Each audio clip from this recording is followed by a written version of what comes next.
बाबा मेरी यादों को सीने से लगा लेना। बाबा मेरी यादों को सीने से लगा लेना। मैं तुझ में खो जाऊं, यूं गले से लगा लेना। बाबा मेरी यादों को सीने से लगा लेना। ओम शांति। 23/7/2022 की साकार मुरली सुनेंगे ईश्वरीय महावाक्य को। मीठे बच्चे, वारिस बनना है तो सदा खबरदारी रखो कि कोई भी काम श्रीमत के विरुद्ध न हो। प्रश्न है, बाप के पास जो 2 प्रकार के वारिस हैं, कौन से? उत्तर में कहा, एक तो समर्पित बच्चे हैं जो माँ बाप की डायरेक्ट परवरिश ले रहे हैं, लेकिन उनके कर्मों की गृह गति है। दूसरे जो घर गृहस्थ में रहते पवित्र और ट्रस्टी हैं, उन्हें संपूर्ण ट्रस्टी बनने में मेहनत जरूर लगती है, लेकिन अगर पूरे ट्रस्टी बन जाएं, सबसे महत्व निकल जाए तो पूरे वर्षे के अधिकारी बन सकते हैं। गीत है, हमारे तीर्थ न्यारे हैं। ओम शांति। मीठे मीठे बच्चों ने गीत सुना, जिसका अर्थ भी नंबरवार पुरुषार्थ अनुसार बच्चों ने जाना समझा। फिर भी बाबा विस्तार से समझाते हैं। दुनिया में और कोई नहीं जानते। परम पिता परमात्मा जो पतित पावन है, उनकी महिमा बहुत है, परंतु उनकी महिमा को कोई यथार्थ रीति से जानते नहीं। फिर बाबा ने कहा, वह तो और ही सर्वव्यापी कह देते हैं। फिर गायन भी है, करते हैं, पतित पावन वह तो जरूर एक होगा ना, जो सबको आकर पावन बनाते हैं। इसीलिए उनको सर्वव्यापी कह नहीं सकते, जबकि उनको कहते हैं पतित पावन आओ। यह किसकी बुद्धि में नहीं आता। भारत पावन था, अभी पतित है। तुम पावन दुनिया के मालिक थे, अभी पतित दुनिया में हो। जानते हो, हमको बाबा फिर से पावन दुनिया का मालिक बनाते हैं। जो मालिक बनाने वाले थे वही आए हुए हैं। यह है तुम्हारी चैतन्य यात्रा, जिसके यादगार फिर भक्ति मार्ग में वह यात्रा चली आती है। फिर बाबा ने समझाया, तुम बच्चे जानते हो कि अभी वही पूज्य देवी देवता जो पुजारी बने थे, वही ब्राह्मण बने हैं, फिर सो देवता बनेंगे। बाप ही बैठ कर्म अकर्म विकर्म की गृह गति समझाते हैं। भविष्य नई दुनिया में तुम्हारे कर्म अकर्म होंगे, यथा राजा रानी तथा प्रजा। बाकी सब शांति धाम में थे। यह तो बड़ी सहज बात है कि भारत सुख धाम था। संपूर्ण निर्विकारी थे, जिन्हों का देवी देवता नाम मशहूर है, दूसरा कोई नाम नहीं लेते हैं। फिर बाबा ने कहा, लक्ष्मी नारायण सूर्यवंशी, फिर राम सीता चंद्रवंशी थे, फिर उन्हों की डिनायस्टी कहा जाता है। इतनी और किसकी डिनायस्टी नहीं चलती है। क्रिश्चियन की भी थोड़ा समय चलती है, पहले बादशाही नहीं होती है। आधा समय के बाद जब प्रजा वृद्धि को पाती है तब राजाई चलती है। एडवर्ड जॉर्ज आदि फिरते रहते हैं, थोड़े थोड़े टाइम में फिर बदलते जाते हैं।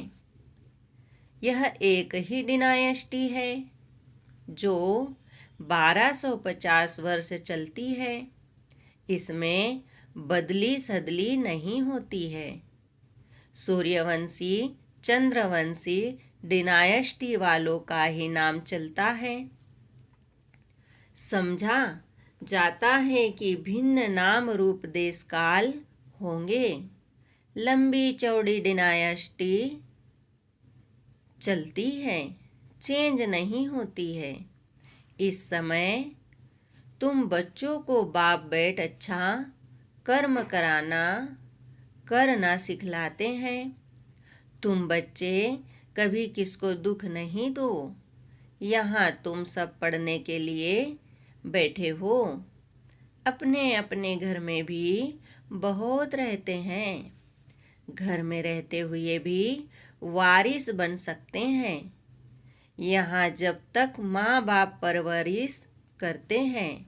फिर बाबा ने कहा, उन्हों के कर्मों की गति भी न्यारी है। बाकी जो बाहर रहते हैं सब कुछ बाबा का समझ ट्रस्टी बनकर रहते हैं। वह भी जैसे वारिस हो गए। हाँ, डिफिकल्टी जरूर होती है। जब सबसे ममत्व टूट जाए और पूरा निश्चय हो हम सब कुछ उनके अर्पण करते हैं। जीते जी हम उनकी मिल्कियत के ट्रस्टी हैं। ऐसे कोई जीते जी बनते नहीं हैं। जब मरने का समय होता है तब ट्रस्टी बनाकर जाते हैं। यहाँ सरेंडर करते हैं। बाबा कहते हैं, बच्चे ट्रस्टी होकर रहो। यह तो भक्ति मार्ग में भी कहते आए हो। भगवान ने सब कुछ दिया है। अभी बाप कहते हैं, बच्चे यहाँ तुम सन्मुख बैठे हो। अब देह सहित जो भी तुम्हारा है उनसे ममत्व निकालना है। जिसके लिए कहते आए हो सब कुछ ईश्वर का दिया हुआ है। फिर बाबा ने कहा, जब वह आएंगे तब उन पर वारी जाएंगे। उनके हवाले सब कुछ कर देंगे। यहाँ तो इनको याद जायदाद आदि बनानी नहीं है। यह कोई लेने वाला नहीं है, देने वाला है। कहते हैं ट्रस्टी बन पूछते रहना है। क्योंकि भूल चूक कभी भी हो सकती है। पक्का ट्रस्टी होने में टाइम तो लगता है। बाबा जानते हैं टाइम लगेगा। ट्रस्टी होने से ही वारिस बनते हैं। यहाँ रहने वाले भी ट्रस्टी बनते हैं। बाबा कहते हैं, मैं रिटर्न में बैकुंठ की बादशाही देता हूँ। तुम्हें दूसरा जन्म अमर लोक में लेना है। ट्रस्टी होकर फिर खबरदार भी रहना है। अक्षर करके गरीब ही निमित्त बनते हैं। ऊंच पद पाने वारिस बनते हैं। कोई फिर पिछाड़ी में चंद्रवंशी में जाकर मालिक बनेंगे। तब तक बड़ों के आगे सर्विस करते रहेंगे।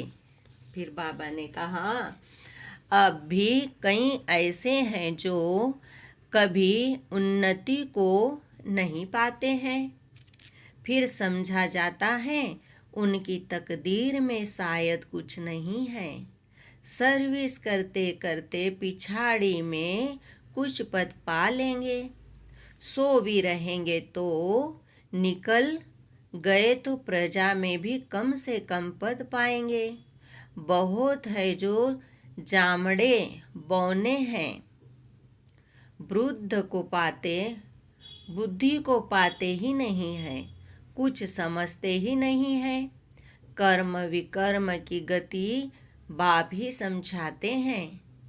यहाँ कुछ भी अच्छे कर्म नहीं करते तो विकर्म वृद्धि को पाते जाते हैं। फिर बाबा ने कहा, तुम भी कहेंगे यह तो ड्रामा का पार्ट हुआ ना। यह भी चाहिए जरूर। जो राजाई के अंदर रहते नौकरी आदि करते रहेंगे, नौकर फिर उन्नति को पाते पिछाड़ी में राजाई पाएंगे। ईश्वर के पास रहते हुए ऐसे कर्म करते हैं तो फिर सजाएं भी बहुत खाते हैं, पद भी नीच मिलता है। इसीलिए समझाया जाता है, ऐसे ऐसे विकर्म नहीं करो, नहीं तो बुद्धि को पाते रहेंगे। सर्विस कुछ करते नहीं, खाते रहते हैं, पढ़ते भी नहीं। यह कर्मों की गृह गति देखो कैसी है। बाप ऐसे कर्म सिखलाते हैं जो स्वर्ग की राजाई पा सकें। श्रीमत पर ऐसा कर्म करना है। आसुरी कर्म भी देखते हो, कितने गरीब फिर पापी अजामिल जैसे बन जाते हैं। यहाँ भी ऐसे बनते हैं।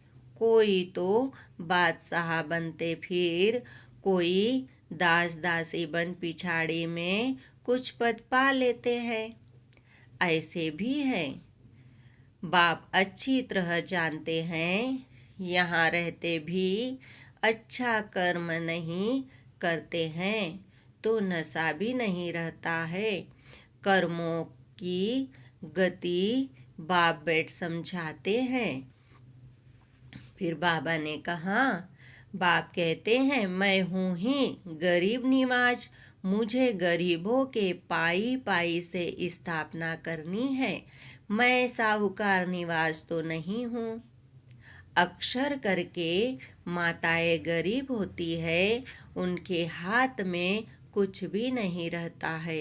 यह कोई हाफ पार्टनर नहीं है। नहीं तो बिल करते तो आधा हिस्सा उन्हों का निकलता है।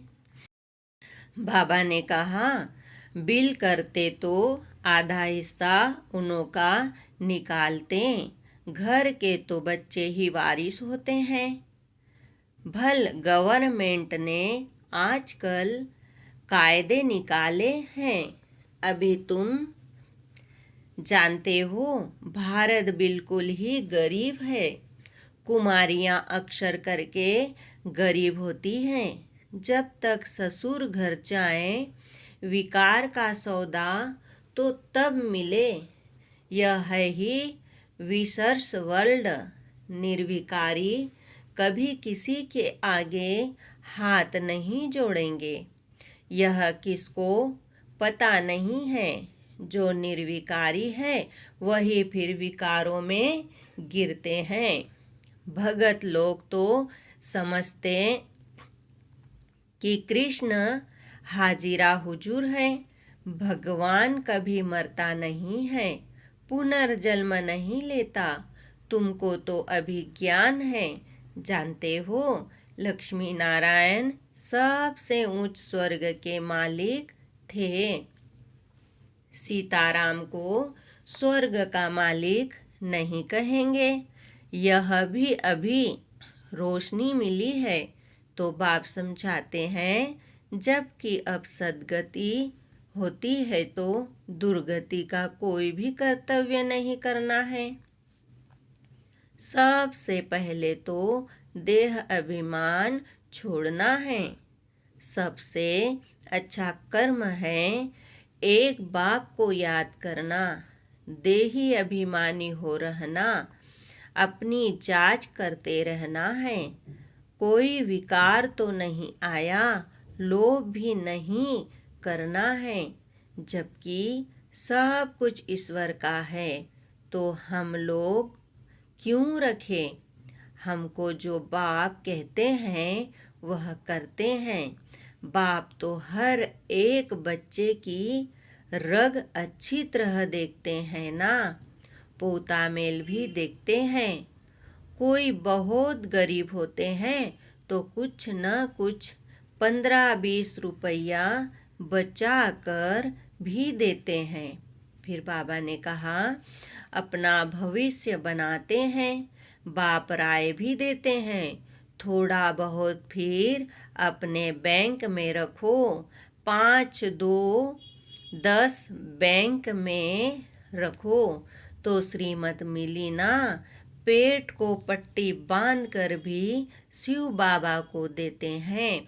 शिव बाबा इन द्वारा ही तुम्हारे रहने करने के प्रबंध में लगाते हैं। यह ब्रह्मा बाबा भी शिव बाबा का अकेला बच्चा है। यह इकट्ठा क्यों करेगा, जबकि इसने ही अपना सब कुछ माताओं की सेवा में लगाया है। फिर बाबा ने कहा, सब कुछ दे दिया। यह बच्चियां फिर 21 जन्मों के लिए वर्षा पाती है। तुम जानते हो, हमारे देवी देवताओं का गृहस्थ धर्म पवित्र था। अभी तो पतित बन गए हो। तब बाबा समझाते हैं, यह भी ट्रस्टी हो गया ना। तुम माताओं को ट्रस्टी बना लिया, तुम यह संभालो, ममत्व टूट गया। बाप ने साक्षात्कार करा दिया कि तुम विश्व के मालिक बनते हो। विनाश की तैयारियां भी देख रहे हैं, परंतु यह कोई नहीं समझाते कि विनाश कराने वाला कौन है। कोई प्रेरक जरूर है, समझते भी है कि विनाश होने वाला है, जरूर भगवान भी होगा, परंतु किस रूप में होगा। फिर बाबा ने कहा, कृष्ण कैसे आए? भल कृष्ण का रूप बहुतों का बना देते हैं, परंतु वह तो आर्टिफिशियल हो जाता है। बहुत है जो कृष्ण का रूप बनाकर ठगते हैं। कोई का फिर जड़ मूर्ति में भाव बैठ जाता है तो वैसे ही साक्षात्कार हो जाता है और फिर जाकर उनको चटकते हैं, क्योंकि कृष्ण है मोस्ट लवली बालक स्वर्ग का। उनमें कशिश बहुत है। बाबा से बहुत भारी वर्षा लेना होता है। बाप बैठ समझाते हैं, कर्मों के ऊपर। बाबा से अगर कोई पूछते हैं तो बाबा झट बता सकते हैं। यह कुछ समझते ही नहीं। कर्म ऐसे करते हैं जो विकर्म ही होता है। देह अभिमान बहुत रहता है। भल शिव बाबा कहते रहते हैं, ऐसे तो शिव बाबा के भगत बहुत हैं। काशी में भगत बैठे हैं, उन्हों का यह मंत्र है, शिव काशी विश्वनाथ गंगा। अर्थ कुछ भी नहीं समझते हैं गंगा इनसे निकली है, इसीलिए गंगा के कंठे पर जाकर बैठते हैं। समझते हैं हम वहाँ मुक्त हो जाएंगे। शिव काशी उच्चारते हैं, फिर दिखाते हैं भागीरथ ने गंगा लाई। क्या गंगा द्वारा पतित से पावन हो जाएंगे? पतित पावन को पुकारते हैं ना। वह कौन है? कैसे सहज राजयोग सिखाते हैं, यह कोई जानते नहीं। फिर बाबा ने कहा, शिव बाबा को कैसे याद किया जाता है? यह भी तुम जानते हो, तुम्हारी है याद की यात्रा, तुम्हारी जिस्मानी यात्रा बंद है। वह होती है जिस्मानी यात्रा, यह है रूहानी यात्रा। बाप कहते रहते हैं, बच्चे घर को याद करो। यह छी दुनिया छी पुराना शरीर है। मैं तुम्हारा बाप हूँ, तुमको वापिस ले जाऊंगा। इस महाभारत की लड़ाई में कितने खत्म होने वाले हैं? इतने करोड़ों मनुष्य हैं, उनकी आत्माएं कहाँ जाएगी? अपने अपने धर्म के सेक्शन में स्टार मिसल जाकर रहेगी। उसे कहा ही जाता है निराकारी दुनिया। वर्ल्ड उसको कहा जाता है, जहाँ बहुत रहते हैं। अगर कहें ब्रह्म में लीन हो जाते हैं तो वर्ल्ड तो हुई नहीं। गाया जाता है निराकारी दुनिया, जिसमें आत्माएं रहती है, जिनको फिर पाल्ट बजाने आना है। यह अविनाशी ड्रामा है। प्रलय तो कभी होती नहीं। सतयुग से कलयुग तक मनुष्यों की बुद्धि होती जाती है। वहाँ दूसरा कोई धर्म नहीं होगा। यहाँ तुमको नॉलेज का मालूम है। वहाँ सतयुग में नॉलेज नहीं रहती। इस समय तो बाप आप समान त्रिकालदर्शी बनाते हैं। अच्छा, मीठे मीठे सिखिलिदे बच्चों प्रति माता पिता बाप दादा का याद प्यार और गुड मॉर्निंग। रूहानी बाप की रूहानी बच्चों को नमस्ते। हम रूहानी बच्चों की रूहानी बाप दादा को याद प्यार, गुड मॉर्निंग, नमस्ते, ओम शांति। धारणा के लिए मुख्य सार है। फर्स्ट पॉइंट, जीते जी देह सहित सबसे ममत्व निकाल, ट्रस्टी बनकर रहना है, श्रेष्ठ कर्म करने हैं, कभी भी किसी को दुख नहीं देना है। सेकंड पॉइंट, किसी भी चीज में लोभ नहीं रखना है। रोज अपना पोता मेल देखना है कि मेरे में कोई विकार तो नहीं है। देह अभिमान छोड़ एक बाप को याद करने का श्रेष्ठ कर्म करना है। बहुत सुंदर वरदान सुनेंगे। अपने क्षमा स्वरूप द्वारा शिक्षा देने वाले मास्टर क्षमा के सागर भव। यदि कोई आत्मा आपकी स्थिति को हिलाने की कोशिश करे, अकल्याण की वृत्ति रखे, उसे भी आप अपने कल्याण की वृत्ति से परिवर्तन करो या क्षमा करो। परिवर्तन नहीं कर सकते हो तो मास्टर क्षमा के सागर बन क्षमा करो। आपकी क्षमा उस आत्मा के लिए शिक्षा हो जाएगी। आजकल शिक्षा देने से कोई क्षमता कोई नहीं, लेकिन क्षमा करना अर्थात शुभ भावना की दुआएं देना, संयोग देना। स्लोगन है, स्वयं को और सर्व को प्रिय वही लगते हैं जो सदा खुशहाल रहते हैं। ओम शांति। शुक्रिया बाबा, शुक्रिया। ओम शांति, ओम शांति, ओम शांति।